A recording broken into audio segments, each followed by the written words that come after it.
खून की रिपोर्ट यानी आपके शरीर की स्क्रिप्ट फाइल और सीबीसी इसका पहला चैप्टर है। मामू, अभी तो कहानी शुरू हुई है, थोड़ा रुकिए। सीबीसी का असली खेल तो आगे है। इसमें छुपे हुए हैं इन्फेक्शन, एनीमिया और कई डिसीज के क्लू।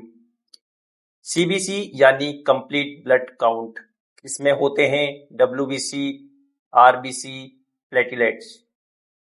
क्लिनिकल प्रैक्टिस में सीबीसी सबसे ज्यादा ऑर्डर की जाने वाली जांच या टेस्ट होता है। क्या सच में? सीबीसी रिपोर्ट में डब्ल्यूबीसी क्या होती है?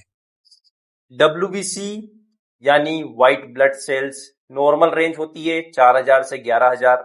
अगर डब्ल्यूबीसी बढ़ जाए तो बैक्टीरियल इन्फेक्शन, इन्फ्लामेशन, ल्यूकेमिया के संकेत हो सकता है। अगर डब्ल्यूबीसी घट जाए तो viral infection, bone marrow suppression और जो है कि कीमोथेरेपी का असर भी हो सकता है। अगर डब्ल्यूबीसी अचानक से गिर जाए तो समझो कि बॉडी की जो सिक्योरिटी है उसमें कुछ ना कुछ लोचा हुआ है। सब्सक्राइब करो लाला।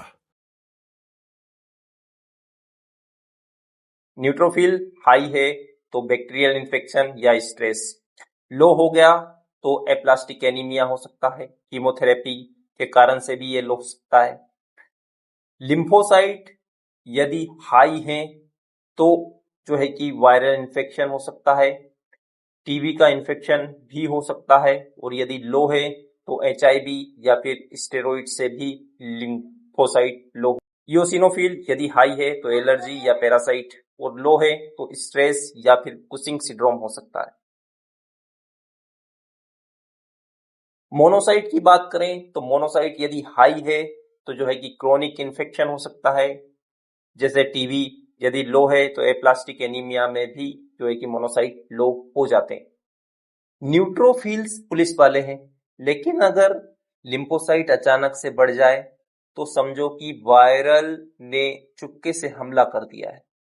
यदि प्लेटलेट बढ़ जाए तो संकेत होता है आयरन डिफिशियंसी एनीमिया का, या फिर माइलोप्रोलिफरेट डिसऑर्डर हो सकता है, उसके कारण से भी प्लेटलेट बढ़ जाते हैं। प्लेटलेट यदि घट जाए तो डेंगू हो सकता है, वायरल फीवर हो सकता है, या फिर जो है कि ब्लीडिंग का रिस्क हो सकता है। प्लेटलेट बॉडी के प्लम्बर होते हैं, लेकिन डेंगू में ये छुट्टी पर चले जाते हैं। तभी शुरू होता है खून का डरावना लीक।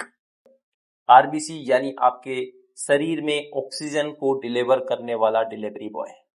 अगर ये स्ट्राइक पर चले जाते हैं तो पूरी बॉडी मतलब कि लो बैटरी मोड पर चली जाती। एचबी मेल में 13 से 17 ग्राम पर डेसीलीटर होता है और फीमेल में 12 से 15 ग्राम पर डेसीलीटर होता है। हाई एचबी को हम पॉलीसाइथीमिया, विरा या फिर क्रोनिक हाइपोक्सिया के अंतर्गत गिनते हैं। स्मोकर का भी जो है कि एचबी बढ़ा हुआ रहता है, और जो हायर एटीट्यूड पर रहते हैं, ऊंची जगह पर रहते हैं, उनका भी एचबी जो है बढ़ा हुआ आता है। लो एचबी एनीमिया या फिर iron deficiency anaemia, folate deficiency anaemia या फिर विटामिन बी12 की कमी से जो एनीमिया होता है उसमें देखने को मिल सकते हैं।